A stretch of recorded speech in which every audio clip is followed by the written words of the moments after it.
some power. Wow. Alright, what is up, you guys? Finally, you guys have been asking for it. And we tried a couple weeks ago, but we are in a highly modified FD RX-7. Now, this one is a 99 JDM spec. As you can see, I'm on the right side of the car, or the wrong side, depending on who you ask. And this thing's putting down currently 500 at the rear wheels. Now, it has been dynoed before at 540. And I mean, if anyone knows anything about RX-7s, it is one of the lightest Japanese cars from the 90s, and one of those cars that actually has very close, if not perfect, 50-50 weight distribution. So for 500 horsepower at the wheels, that's a really balanced number.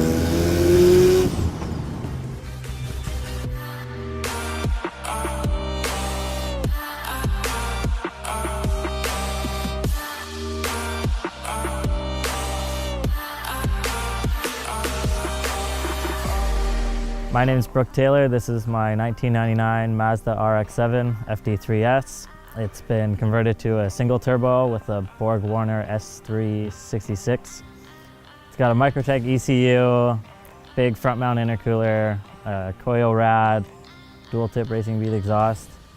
It's putting down 500 to the wheel currently, but it's been dynoed at 546. The end goal is to stay ahead of one of my friends who's building the 600 horsepower Soarer. As long as I stay ahead of him, it's all good. When I first got it done, when I went through straight stretches, it felt fast, and it was just insane, the amount of speed, and pushed you back into your seat. Now it's getting a little slower because I'm getting used to the car and how much power there is in it. The corners, it's ridiculous in corners, handles so well.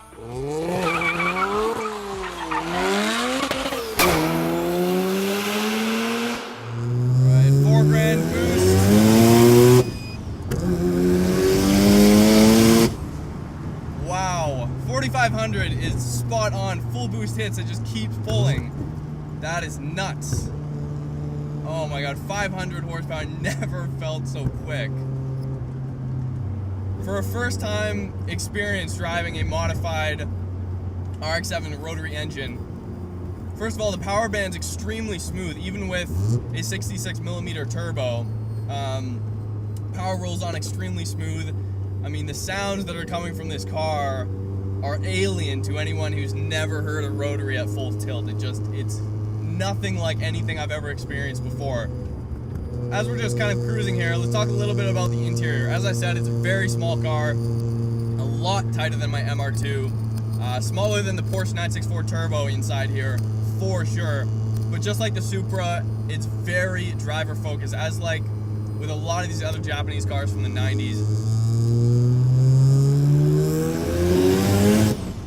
This gauge display that Brooke has here is really cool. I mean, it feels like you're in a race car.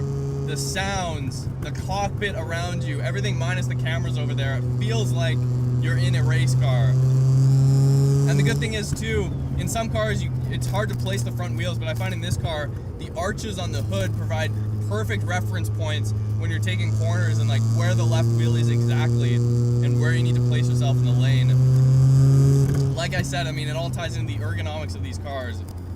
Just really spot on.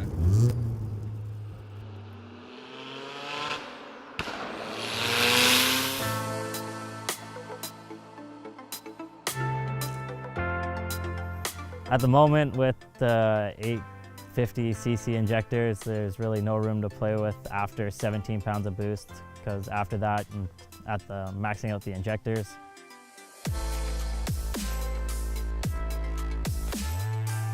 With the new injectors, I'm hoping to make at least 625 to the tire. If it's more, then that'll be great. I'm sure it will be if it's on race gas or E85. I first saw the car in the first Fast and Furious. I enjoyed the body lines of the car, and the rotary engine made it different. Even though people say it's unreliable, as long as you keep it oiled, it's perfectly fine. It has its own unique sound. And the fact that it's 1.3 liters compared to everyone else's like 6 liters, and it still keeps up. clutch that Brooke has in here is fantastic. I really don't understand, other than the monetary factor, I don't understand when people build cars like this, even as low as kind of like 300 or 400 horsepower, and they have the most chattery, annoying clutch for driving on the street. Most of these cars we film are street cars. The owners take them to the track occasionally, but this is a street car and the clutch completely matches that. It's really easy to get off the line. So a lot of people will watch this video and not really, I mean, everyone knows what an RX-7 is, but I don't think a lot of people understand the intricacies and what makes basically the rotary so different. And I think it's a very small amount of people who really get into these engines. For instance, Rob Dom on YouTube, if you know RX-7s, you know Rob Dom. And he's just kind of made that his trademark. Even in his logo, he's got the rotary in his logo, which I think is really cool. Just seems like a very tight-knit group of owners that have these cars.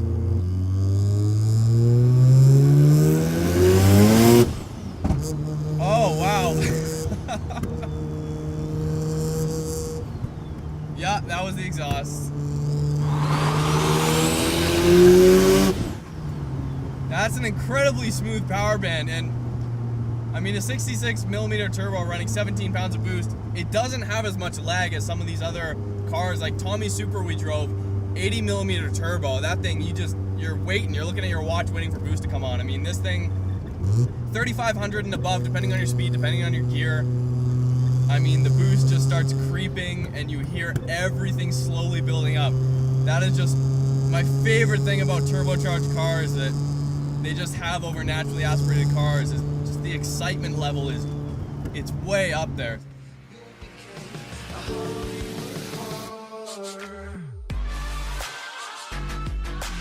It's got RPF 1s on it, 18 by 8.5 in the front and 18 by 10 in the rear, with Sport Comp 2 tires on it.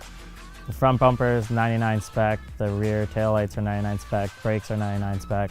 Used to have a bigger exhaust, big cannon on the back, and I used to get in trouble with the police. Well, it wasn't really with the police.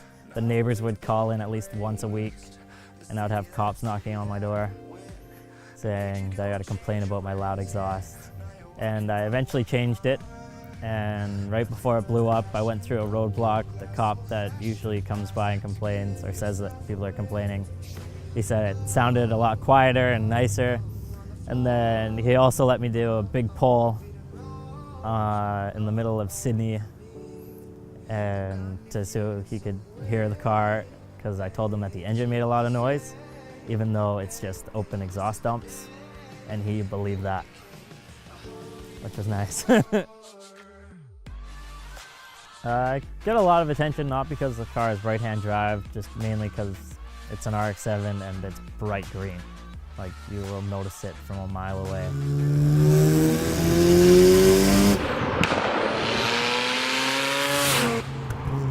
This is one of those cars that I've always loved, but I've always been weary of kind of getting into just because of the rotary aspect and hearing horror stories of these engines. But from an exterior standpoint and how they look, this is one of the best, if not the best looking cars out of Japan from the 90s. Seriously, it's just a gorgeous car, and if you don't think so, I don't know what you're seeing, because I'm seeing this car and it is absolutely stunning, especially in this green. I think this might be one of my new favorite cars that we've filmed on the channel.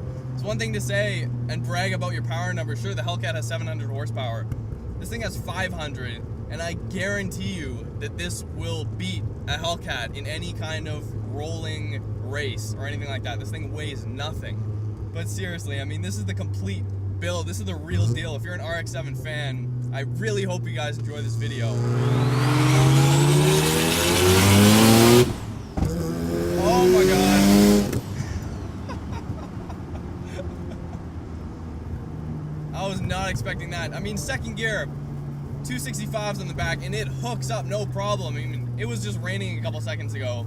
Hooking up is not an issue, which is seriously a surprise in a car that weighs this little, but this chassis can handle a lot more power, I bet. It's just insane. Anyways, thank you guys so much for watching. Hopefully we'll have this car again on the channel soon at some point, because I know Brooke has a lot of plans for the car, new fuel system, and a bunch of other stuff. So go like us on Facebook, Instagram, YouTube, and we will see you guys in the next video. Hope you guys enjoyed this one.